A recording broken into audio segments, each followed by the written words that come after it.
To send cryptocurrency using Crypto.com. Start by opening the Crypto.com app and logging into your account.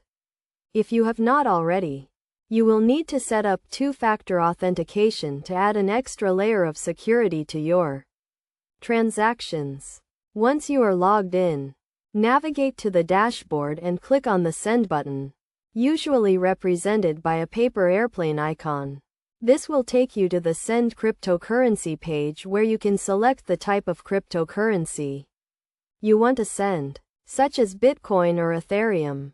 Next, enter the recipient's wallet address in the address field. It is crucial to double-check the address to ensure it is correct, as cryptocurrency transactions are irreversible.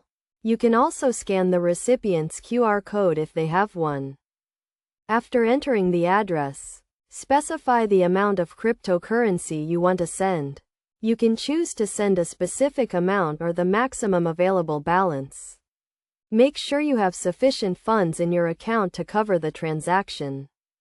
You will also need to select the network fee, which is the amount of cryptocurrency paid to the miners to process the transaction. Crypto.com usually offers a standard and priority fee option. The priority fee is higher but will process the transaction faster.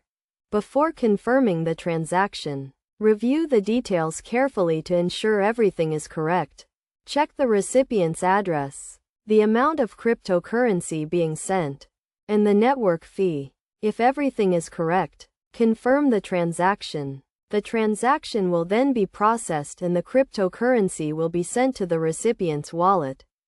You can track the status of the transaction in the app. It is essential to note that cryptocurrency transactions are subject to blockchain confirmation times, which can vary depending on the network congestion. Additionally, always keep your account and wallet information secure to prevent unauthorized transactions. By following these steps, you can securely and efficiently send cryptocurrency using Crypto.com. Remember to always double-check the recipient's address and transaction details to avoid any errors.